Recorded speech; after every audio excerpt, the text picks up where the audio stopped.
గురుగారు, పంక్తి భోజనాలు చేసే సమయంలో భోజనం పూర్తయిన వారు వెంటనే లేచి వెళ్తూ ఉంటారు కదా, అలా వెళ్ళొచ్చా, వెళ్ళకూడదా? అదేమైనా దోషమా? వెళ్ళకూడదు. అది మహాపాపం. పంక్తిలో కూర్చున్నప్పుడు సహస్రశీర్ష పురుష, వేలాది మంది ఆ సహస్రాత్ పంక్తిం పునంతి తే సోమం ప్రాప్నువంతి బ్రహ్మమేధవా మధుమేధవా. ఈ మంత్రభాగానికి త్రిసుపర్ణం అని పేరు.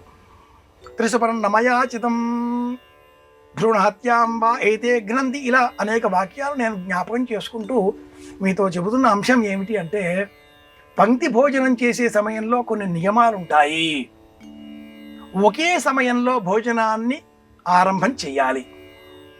ఎవరికి వారు వడ్డించినది మరుక్షణమే అంటూ ఆబగా తినకూడదు.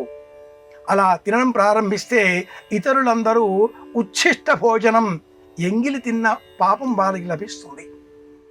అందరూ కలిసి గోవిందనామస్మరణతో, దైవనామస్మరణతో భోజనకాలే గోవిందనామస్మరణ అంటూ ఎవరైనా చెప్పిన అనంతరం గోవిందా అన్న తదుపరి భోజనానికి ఉపక్రమిస్తారు. అలాగే ఎవరైనా కాస్త త్వరగా భుజించవచ్చు, మరికొందరు ఆలస్యంగా భుజించవచ్చు. పంక్తిలో ఉన్నవారు త్వరగా భోజనం పూర్తి చేసినా కూడా ఆ పంక్తిలో ఉండేవారందరూ భోజనం పూర్తి చేశారు అన్న విషయం గ్రహించి, ఆ పంక్తిలో ఉండే వయస్సులో పెద్దవారు ముందుగా నిలబడిన అనంతరమే మిగతా వారంతా నిలబడాలి.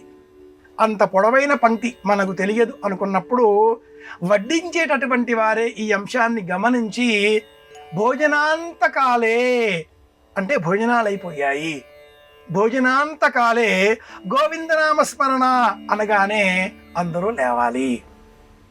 తోటివారు లేచిన అనంతరం ఆ వరుసలో ఉండేటటువంటి వారు ఇంకా భోజనం చేసే పదార్థాలు ఉన్నవి అనేటటువంటి ఆశతో తింటే అది క్రిమి భోజనం అని మనకు శాస్త్రం నిరూపిస్తుంది. పక్కవారు లేచిన తర్వాత మనం భోజనం చేయకూడదు, అది ఉచ్ఛిష్ట భోజనం అవుతుంది అని కూడా శాస్త్ర ప్రమాణం. ధర్మబద్ధంగా పంక్తి భోజనాలు చేయడం ఈనాటి కాలంలో కుదరని కారణం చేతనే సనాతనులు ఇలా పంక్తి భోజనాలను అనుసరించడం మానివేశారు. ఏకకాలంలో భోజనానికి ఉపక్రమించడం, ఏకకాలంలో భోజనాన్ని విరమించడం, ఇది సనాతన ధర్మం బోధించిన ఉత్తమమైన మార్గాలు. మధ్యలో లేవకూడదు. ఇది సమాధానం.